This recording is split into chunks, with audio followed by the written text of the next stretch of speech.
My phone buzzed with a DocuSign link, while my husband smiled like he already owned my life, and I stayed quiet as something cold snapped inside me. The contract on my screen promised peace, but the way he watched me sign made one question throb in my head. What did he really think he had just taken from me? My name is Maeve. I am 34, and I work as a forensic accountant. I remember the exact smell in the dining room that night. Lemon cleaner and expensive coffee, like we were trying to scrub the truth off the air. Dawson sat across from me in our condo, sleeves rolled up, wedding ring catching the light like a warning. He had that calm voice he used in public, the one that made strangers trust him, the one that used to make me trust him. "Just sign it," he said, sliding the tablet closer. "If you fight me, I will drag this out. Years, court, fees, stress, you will lose your mind before you ever get free." I didn't argue. That is what he expected. He wanted tears. He wanted my voice to crack. He wanted me to beg for fairness so he could call me dramatic. Instead, I stared at the signature line. My thumb hovered over the screen.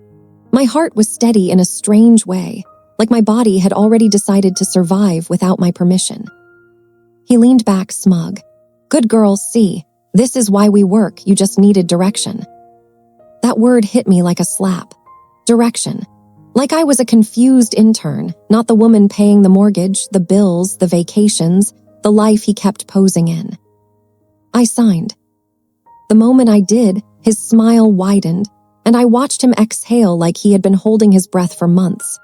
He reached for his phone immediately, not even trying to hide it. His fingers moved fast, eager, as if he couldn't wait to tell someone I had finally folded. I placed the tablet down carefully. I set my keys beside it.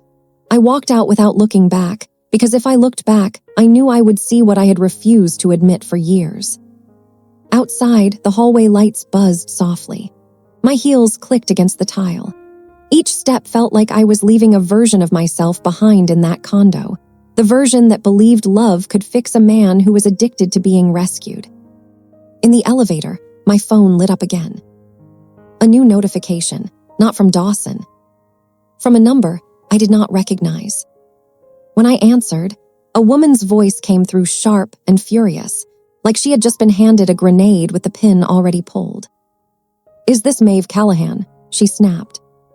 My stomach tightened at the last name. It didn't belong to Dawson. It belonged to a man I had stopped being a wife to a long time ago, but it still sat on my legal documents like a chain. "Yes," I said softly. "This is Alina Rios. I am an attorney. I represent your husband." I almost laughed at that.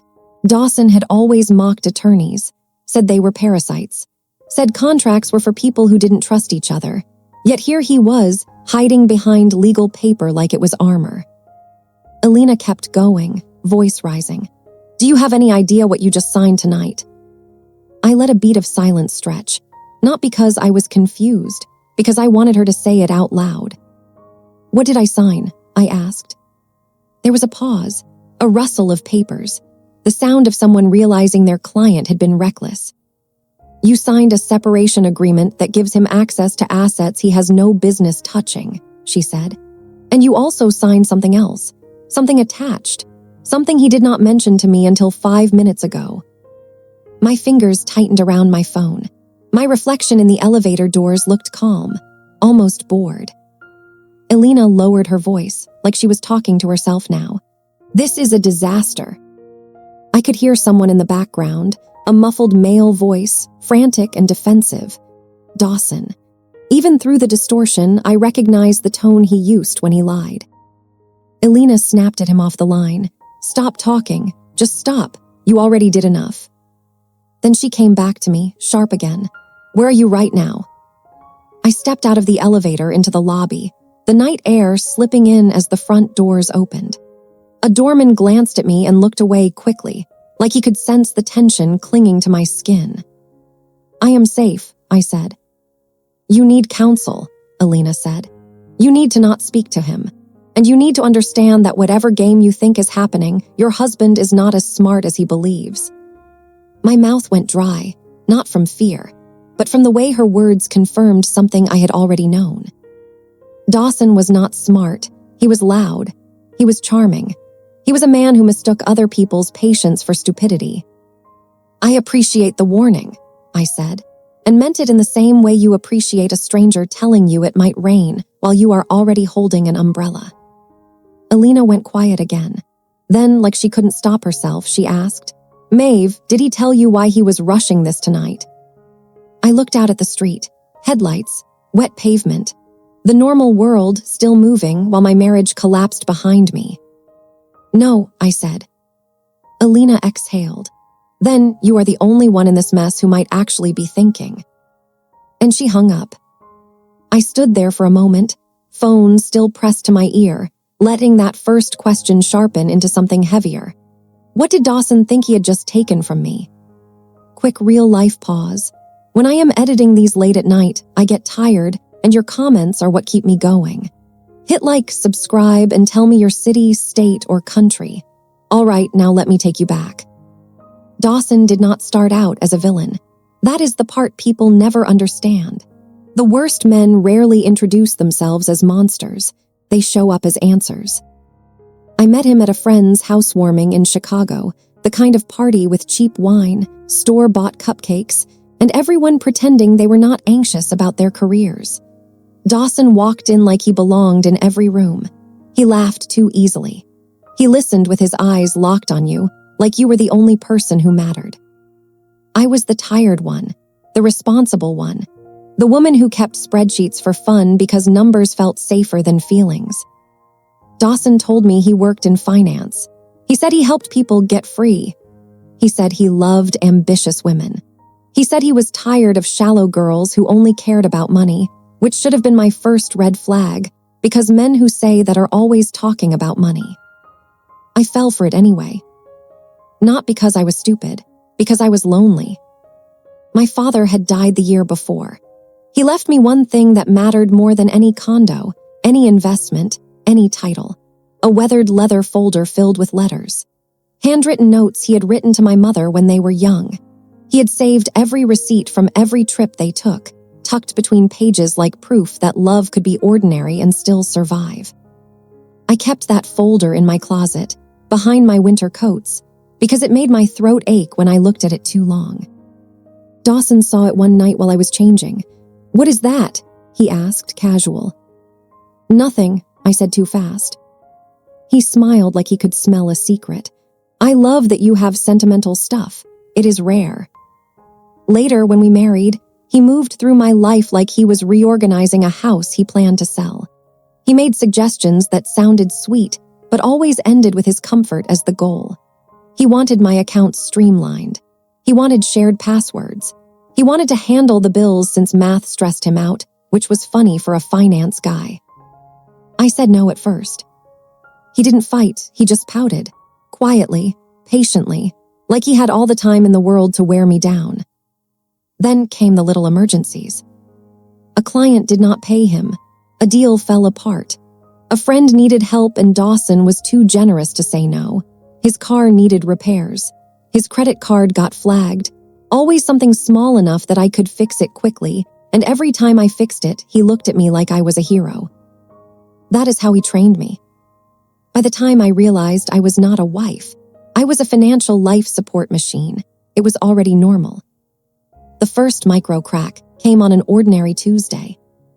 I came home carrying a grocery bag, the plastic cutting into my fingers, and I heard Dawson in the shower humming like a man with no guilt. His phone buzzed on the counter, face up, bright. A message preview flashed from a name I did not recognize. "Tomorrow night, same place. Do not forget what you promised me."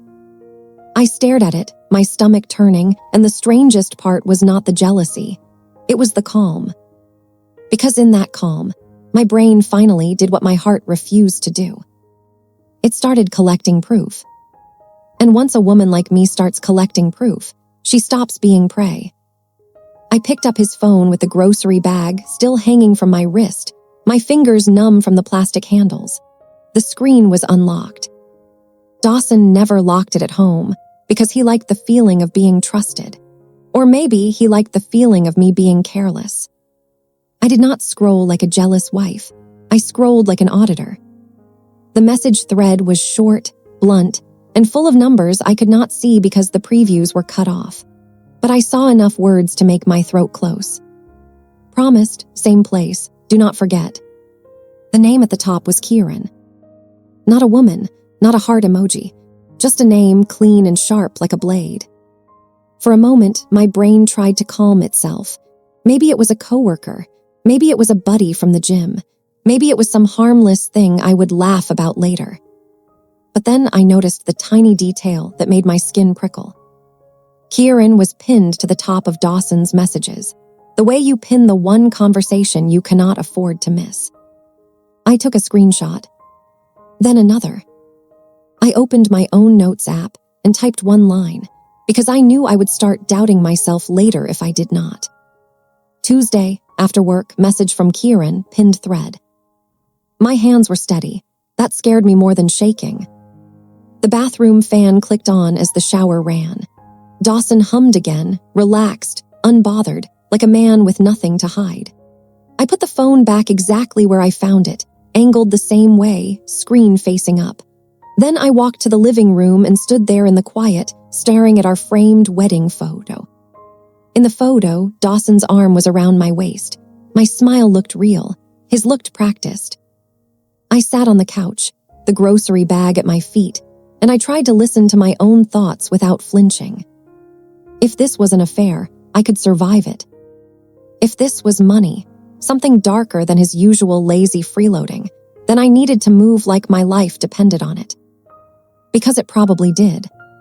When Dawson came out of the shower, hair wet, towel slung low on his hips like he still thought he was irresistible, he kissed the top of my head. His lips were warm. His skin smelled like expensive soap I paid for. "You look tired," he said. "I am," I answered, and let the word carry two meanings. He opened the fridge and frowned. "You bought the wrong sparkling water." "I will get the right one next time," I said. He smiled at that, satisfied, like obedience was love. That night, Dawson fell asleep fast. He always did, because he carried no real responsibility. I lay awake and stared at the ceiling, feeling the weight of every financial choice I had ever made for him. I turned onto my side, careful not to wake him, and I reached into my nightstand. Behind a stack of old receipts and a spare charger, I had a small notebook. Not pretty, not sentimental, just a plain notebook I used when I had to keep something real. I wrote down everything I remembered from the past year. Every time he insisted I wire money instead of using a credit card. Every time he asked me to move funds between accounts to simplify. Every time he told me not to stress about paperwork. The next morning, Dawson left early, dressed like he was going somewhere important. He kissed my cheek and said, "Big day, do not wait up." I smiled, "Okay." The moment the door clicked shut, I moved. I did not call friends. I did not cry. I did not pace. I opened my laptop, logged into every account I controlled, and started pulling statements. For the first hour, it looked like the same ugly story I already knew.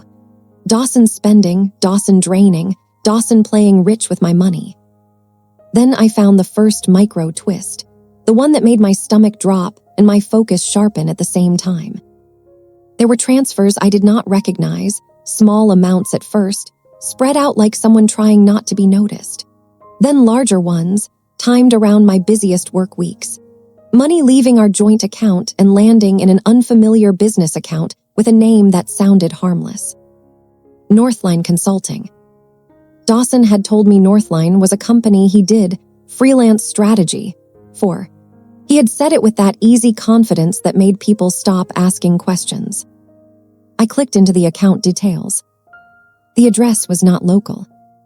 The contact number was not Dawson. The owner listed on the account was not Dawson. It was me. My name. My phone number. My email address. I felt the blood drain from my face, as if my body finally caught up to what my mind already knew. He had used my identity. Not in a dramatic, movie way, in the quiet way that ruins your life without fireworks. I stared at the screen until my eyes burned. Then I whispered the only word that mattered. No. My fingers moved again. I pulled tax documents. I pulled business registrations. I pulled emails. I searched my inbox for keywords because I knew Dawson had to leave trails somewhere. He was too lazy to be clean. And there it was, the second micro twist. A confirmation email from months ago, buried under spam, showing a new business filing submitted in my name. The password reset had been sent to my email, but it had been marked as read. I had never opened it, which meant someone had opened it for me, from inside my own house. I walked to the closet, pushed my winter coats aside, and found the leather folder my father left me. My hands shook, finally, not from fear, but from rage. Those letters were the only part of my past Dawson had not managed to touch. I opened the folder and checked the back pocket where I kept a small key, the key to a safe deposit box my father used. It was always there, always. It was gone. I stood very still, my breath shallow, my heartbeat loud in my ears. Then I did something that surprised even me. I laughed. Not because it was funny, because it was so perfectly Dawson. He was not stealing from me out of desperation. He was stealing from me out of entitlement, like my history was just another drawer to rummage through. I put the folder back, exactly how it was, and I walked into the kitchen and made coffee. My hands were calm again. My face looked calm too, reflected faintly in the dark window. That was the moment I knew. This was not going to be a messy breakup. This was going to be a controlled extraction. I called one person. Greer. Greer was not just an attorney. She was the kind of woman who spoke softly and made people regret underestimating her. We had met years ago when my firm consulted on a fraud case, and she had remembered my name ever since. She answered on the first ring. Maeve, she said, like she already knew I would not call unless it mattered. I need you, I replied, and I need you to treat this like a crime scene, not a marriage. There was a pause, then a low, steady exhale. Tell me where you are. We met in her office that afternoon. Her space was clean, quiet, and intentionally boring, like she refused to decorate with anything that could distract from the truth. Greer listened without interrupting as I laid out the screenshots, the account records, the business filing, the missing key. When I finished, she leaned back and looked at me for a long moment. You are not panicking, she said. I am, I admitted, just not out loud. Greer nodded once. Good, quiet is power. She tapped the papers lightly.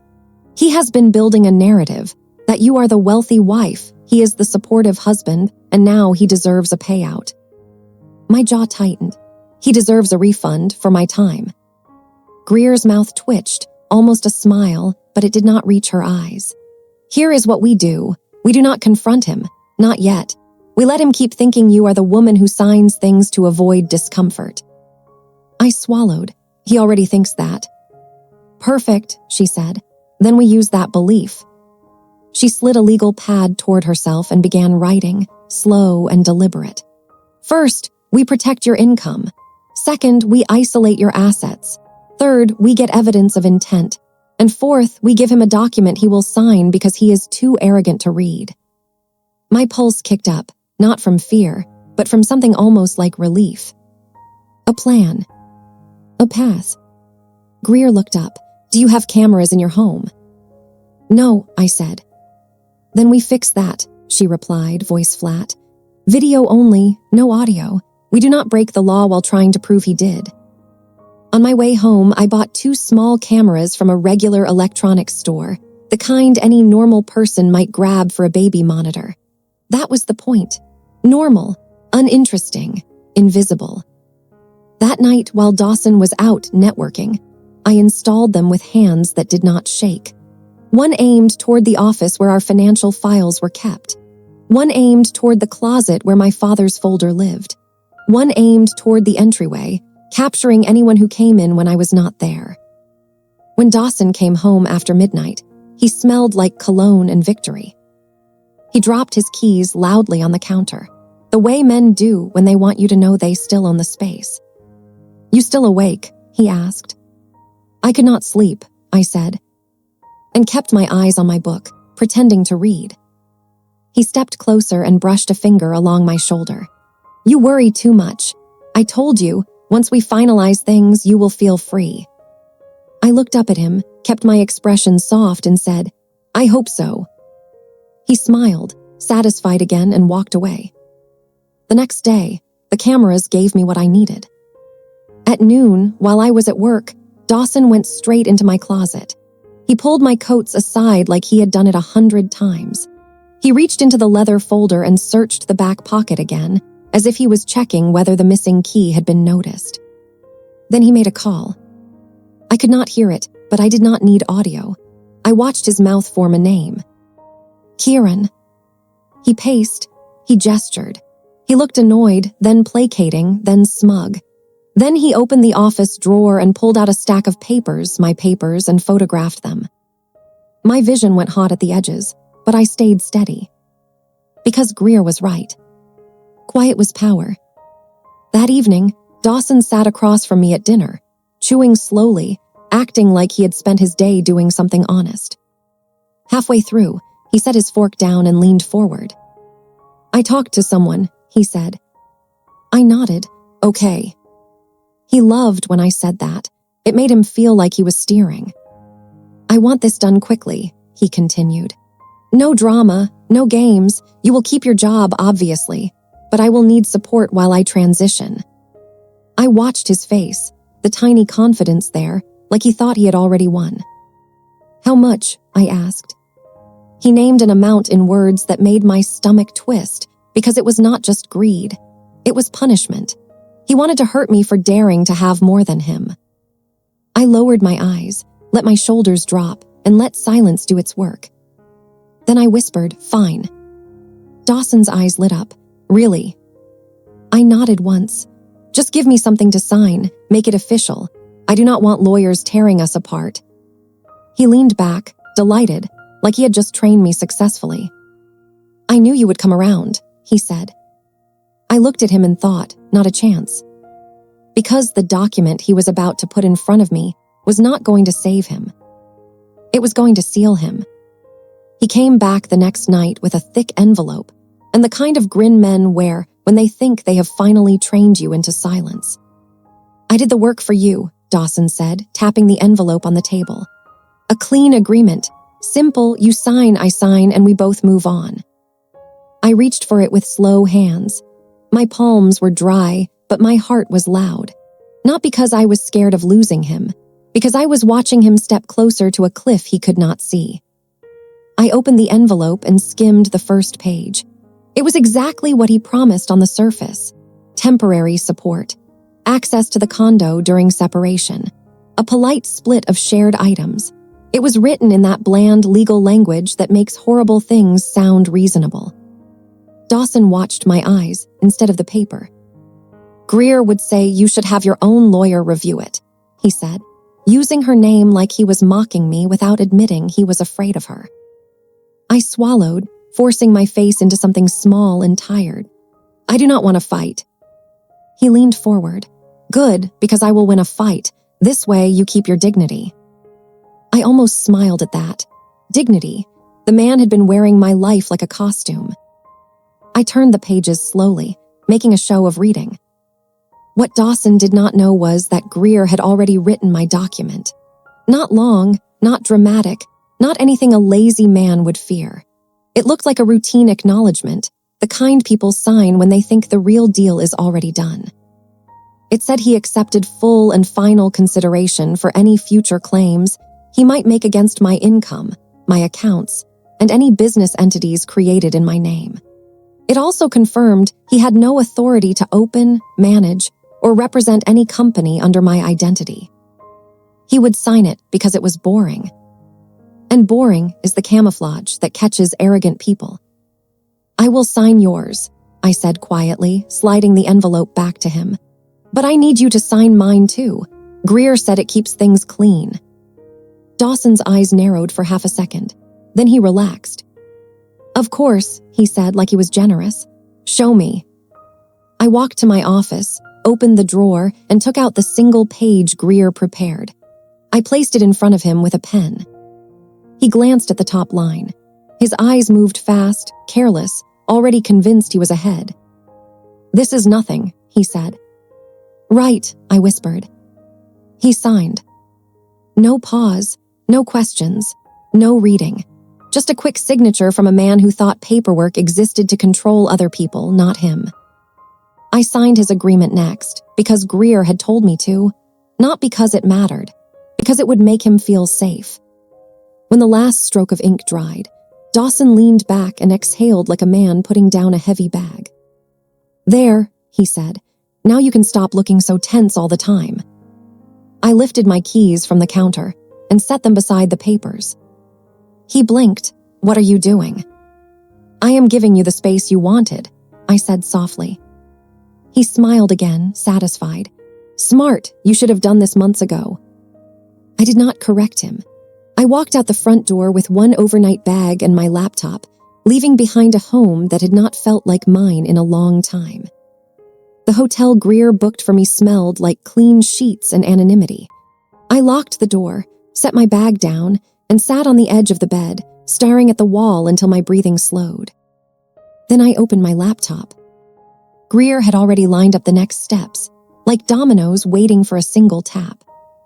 We filed an identity theft report for the company created in my name. We sent the evidence to the bank. We sent it to the state. We sent it to a fraud unit that did not care about Dawson's charm.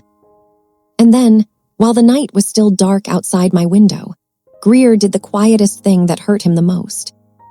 She removed his access. Not from the condo, from the illusion. The next morning, my phone buzzed while I was still holding a paper cup of coffee. The caller was unknown. I answered calm. A woman screamed into my ear, raw panic, sharp enough to cut. "Do you have any idea what you just allowed her to do?" she shouted. I did not need the name. I knew it was his lawyer. I could hear Dawson in the background, talking too loudly, trying to explain, trying to blame. The lawyer kept going, almost incoherent. "You signed away everything. You signed away your claims. You signed away the ability to argue you were entitled to anything she owns. You signed a statement admitting you had no right to the business account. Do you understand how bad this is?" Dawson's voice broke through, defensive. "She tricked me." "You tricked yourself," the lawyer snapped. "You cannot claim fraud because you refuse to read. You cannot claim duress when you were the one threatening to drag this out." I listened without speaking, letting every word land where it belonged. Then the lawyer said the sentence that made my chest feel strangely light. "They have video." My throat tightened, not from fear but from validation. Dawson's voice changed. "What video?" The lawyer went quiet for a beat, then said, slower, colder, "Video of you accessing documents that were not yours. Video of you searching her private files. Video tied to the identity theft report. Video that makes you look less like a husband and more like a suspect." The call ended abruptly, like the lawyer could not stand to keep talking. I stared at my phone for a moment. Then it started. Dawson called me again and again, the screen lighting up like a warning signal. I let it ring, every time. I did not block him. I wanted a record of the panic. Greer called a few minutes later. "Bank froze the Northline account," she said, voice steady. "They flagged it as fraudulent.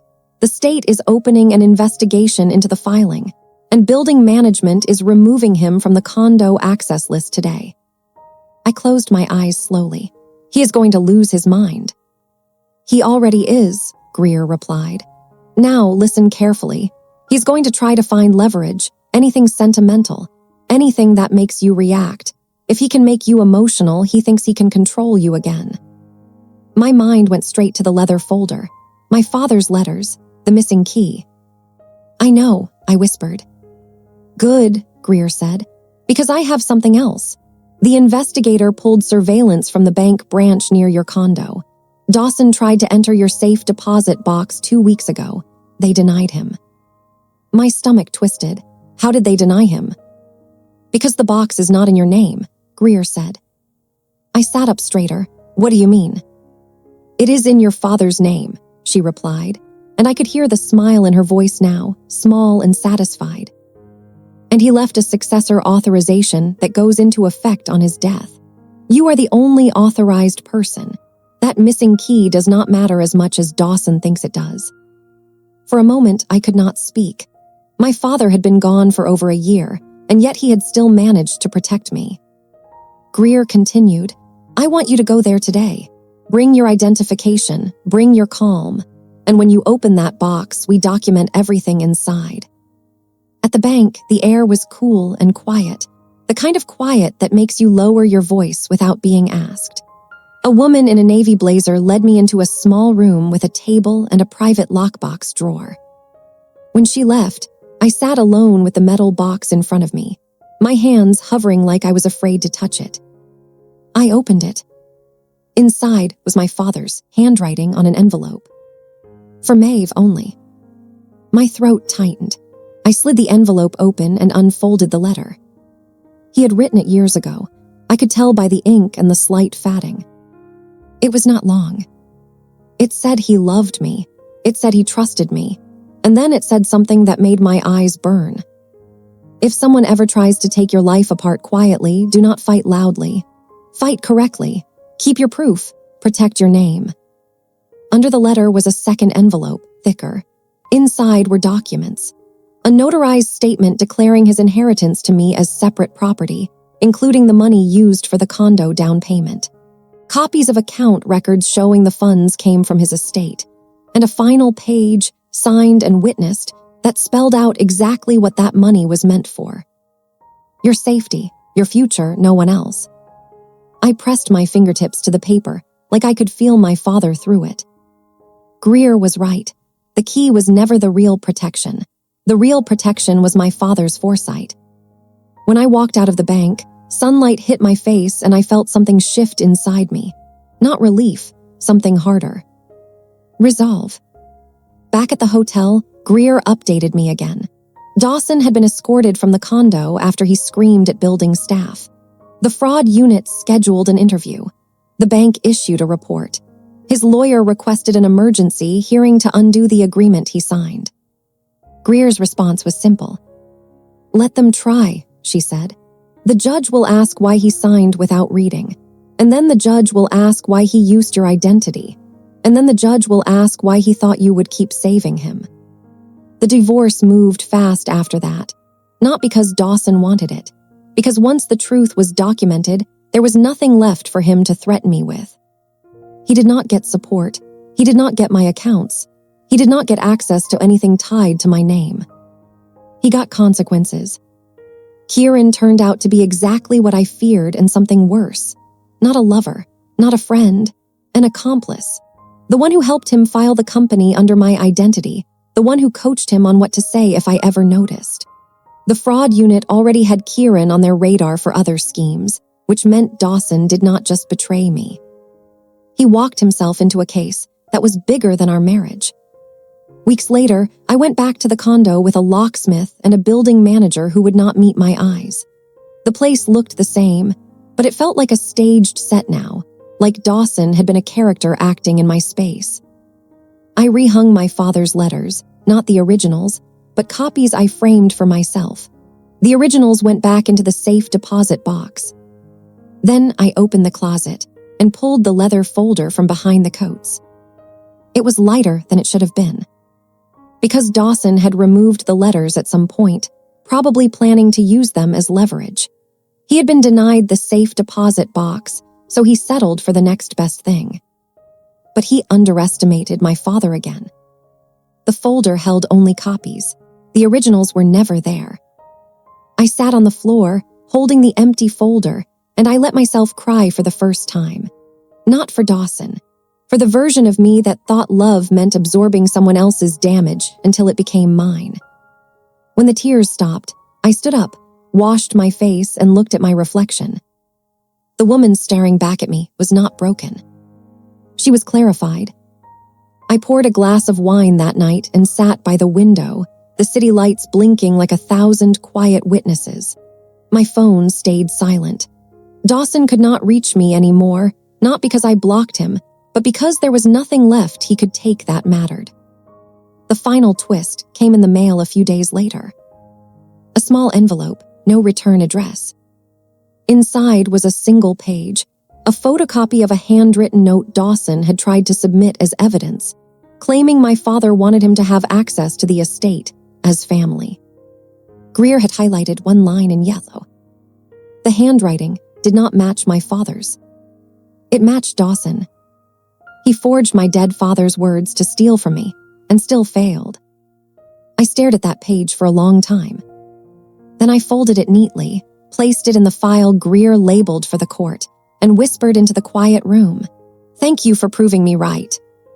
Because the truth was this: Dawson thought silence meant surrender. He never realized my silence was me choosing the exact moment to let the world hear him fall.